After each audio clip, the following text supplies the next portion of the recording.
Now, the one journalist who has been chronicling the tenure of former SARS boss Tom Moyane is, of course, Pauli Van Wyk. In fact, her sterling investigations into the questionable relationships between Moyane and his second-in-command, Jonas Makwakwa, had a direct impact on how the careers of both men came to an abrupt end. She now joins us in the studio to talk, of course, of the deadline that Mr. Moyane gave the president for Friday. Pauli, a very good morning to you. Welcome to The Fix. Good morning, Karima. Thank you.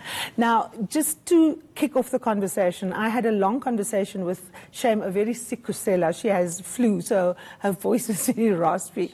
But I said to her, listen, we need to know what the president's response is because you had a Friday deadline. And she said, the response is very clear, Karima. We not revoking the termination letter. It's in place, and our arguments are in the court. Our affidavits are there.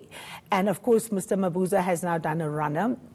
I did speak to him in the week about the legal basis for this challenge. What do you think in terms of just the way in which Mr. Moyane has tried to avoid being accountable? What do you think his chances at the Constitutional Court really are? Well, this is one for a legal and especially a labor and maybe a constitutional expert. But when you look at the merits that he based his case on, it'll always be that he has been done in, that Mr. Moyane is the victim, that he has actually done nothing wrong, nothing to deserve this. He's the best commissioner of SARS in 2 decades, and that he is being targeted, and that he is part of a being ousted as being a Zuma, one of the people in the Zuma camp. Now, if you look at the facts, we know that that isn't true. SARS has been run into the ground. SARS has lost money. They couldn't make a target for 3 years. Mr. Moyane is, in fact, the worst commissioner of SARS in 2 decades. Now, and that is a very strong argument then that Mr. Cyril Ramaphosa will have. And you just said plainly and clearly, based on facts, that Mr. Moyane's character is not that of one that you would want in a position as the Commissioner of SARS. He has lost faith in Mr. Moyane, and therefore he terminates his employment. Now, when Mr. Moyane has to challenge that, what will he stand on? Yes. And of course, what interested me in that affidavit, Peter, that the president had put together, he said Moyane deliberately refused to cooperate with any forum where he could explain his side of the story, because he's constantly been saying he hasn't been given the opportunity to speak. And of course, that is simply not true. And it's going to be hard for him to say that. And of course, he serves at the pleasure of the president. The president appoints the SARS commissioner. Exactly. So Mr. Moyane has always fought everything on the basis of how the case has been put up or how the commission was started, not on the merits or on the actual questions being asked to him. So indeed, Mr. Ramaphosa has a very strong point there. And Mr. Moyane has then continuously argued that because of this so-called unfair process, he has not been allowed to give his version, which is absolutely not true.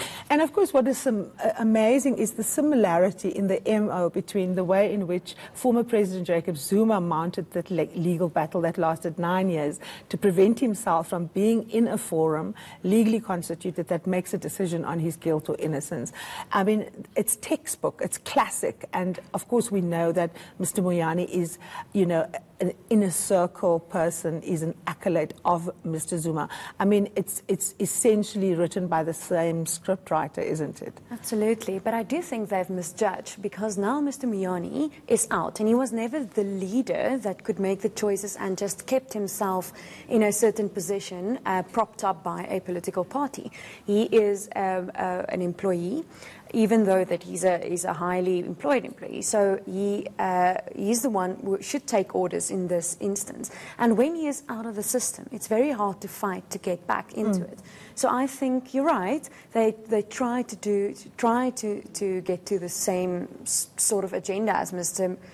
Zuma has showed us that's so very effective. But it's not the same position. It's not the same sort of political situation. So you can't it won't work. Pauli, to what extent was Judge Robert Nugent, or former Judge Robert Nugent's suggestion to the President that he might just get rid of Tom Moyane. That must have been quite encouraging.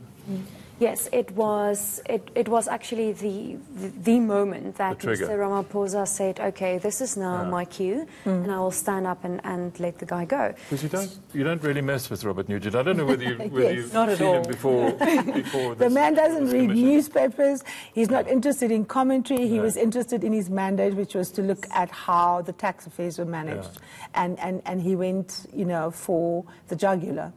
Absolutely. Can I just ask you, because I keep losing track of the commissions, has Moyane refused to testify before Nugent? Effectively, yes. So he always said that he would want to give his version and that he would really want to explain himself, but that the commission is wrongly instituted, that it's biased towards him, that it's unfair, and that Nugent and the whole panel must be fired, in effect. So again, he fought it on the basis of how it was constituted, never on the basis of the merits of the case. Again. Just to help me, both of you, I mean, so Moyane now gives Cyril Ramaphosa a deadline, what, this coming Friday or last Friday? No, last Friday. To do what? To rescind his... Yes, trial? or to face or he's going to do constitutional what? action that's taking to the highest court in the land because he feels procedurally... And who will pay for that? Well, this is what I asked Mr. Mabuza. I said, Mr. Moyane is not being funded by the state. So can you, tell me? And he said, well, you don't have to worry about Mr. Moyane. He's a very well-paid civil servant. He can kind of pay his bills. But the thing that Mr. Mabuza couldn't answer, Peter and Pauli, was this point that I made to him. I said, so, okay, let's assume your process issues has merit. I don't believe them, but let's just assume that is the case.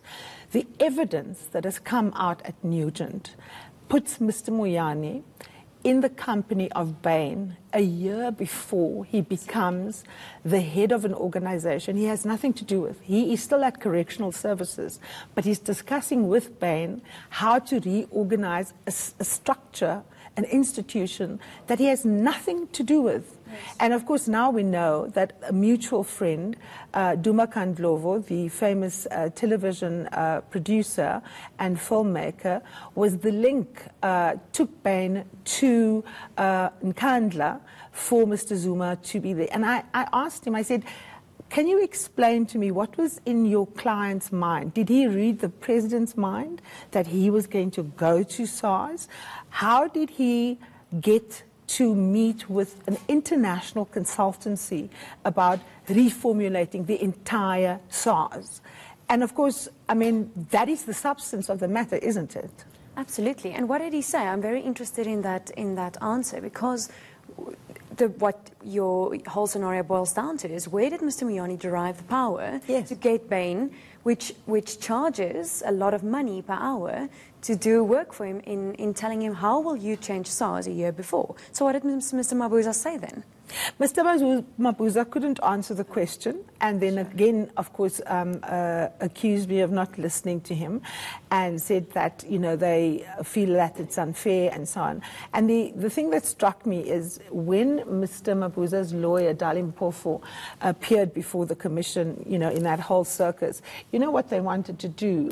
They wanted to give him a flash drive of the so-called rogue unit, which they believe still functions. I mean, the EFF basically says it. And the judge's response was so profound. He said, would you like a press conference? Call it yourself. Announce, this is not the place. No. This is the place where we want to look at what is going on at SARS. And I think, Pauli, when we come back to that, I mean, the public has very little idea about the actual damage that is done. So, for example, in numbers terms, we had Adrian Lakay here last week as the former SARS spokesperson. How much has SARS suffered, and how much has the public purse been unable to fulfill its obligation to citizens as a consequence of the hollowing out of SARS under Mr. Moyane? It's unfathomable, and I truly believe that you cannot really quantify it. But if we try, you'll look at how SARS couldn't make target for 3 years.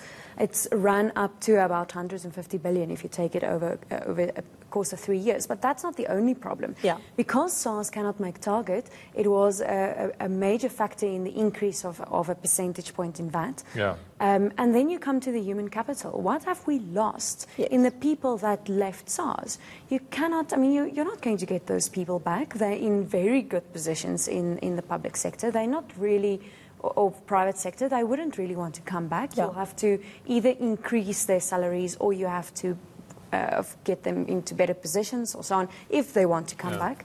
The emotional trauma that these people had to go through because they were persecuted by Mr. Moyane and his cohorts. Is there ever any talk about, just to help SARS out and recapacitate it, you know, during the apartheid years, and I grew up when I was a schoolboy and all of that, if you did accountancy at university and you then did your military service, you could do it at SARS.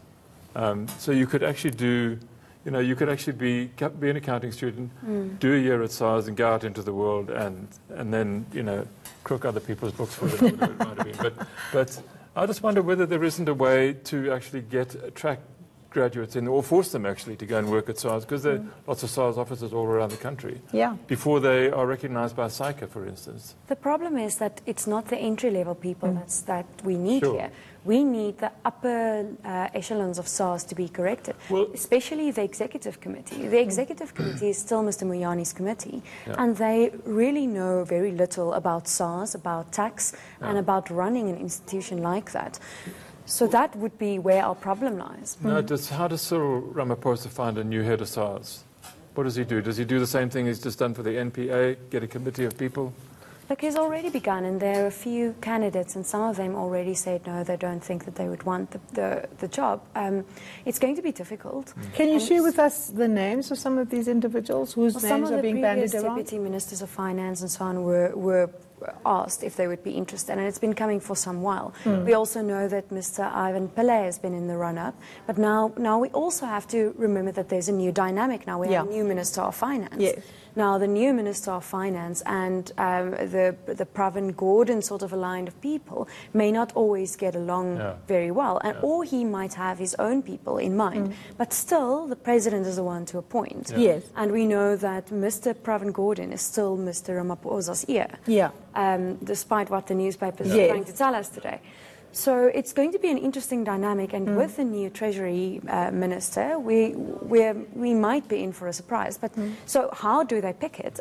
It needs to be someone who knows the business of SARS, who is very well acquainted with tax, with the legal matters. Because one of the fallouts as well was the keeping back of VAT. Yes. That had a massive influence not only on the economy and how the economy developed at the time. Particularly small business. Yeah. Exactly. But it also had a big influence on taxpayers and how they saw SARS. And the morality of it all. Yeah, exactly, tax morality. So the effect that Mr. Moyane had on SARS is unquantifiable. I've got a final question. There's something that most people don't understand, and I spoke with Ivan Pillay recently about whether he's prepared to talk about this, and the same with Johan van Lochenburg. And van Lochenburg said to me, I have nothing to say about that man.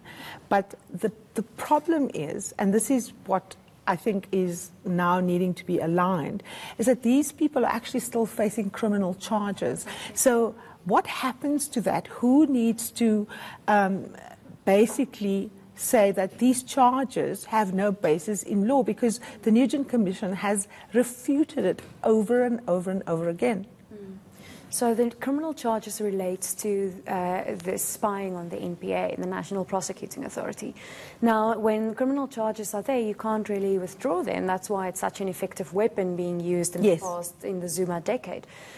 What needs to happen is a proper review of the docket and a proper review of the case. Does the docket speak to the charges, and does the charges speak to what actually happened? And that needs to be done within the National Prosecuting Authority, and then charges should be withdrawn or they should be taken further, and this case must be finalised. Absolutely. I think that is probably the first order of business of the new head of the NPA. Well, join us after the break for an update on the cleanup at Denal when we speak to the new board chairperson, Mondla Hlala. Pauli, thank you so much for your time, and thank you for unpacking the granular details of one of our most important institutions in the country. Thank you, Karima.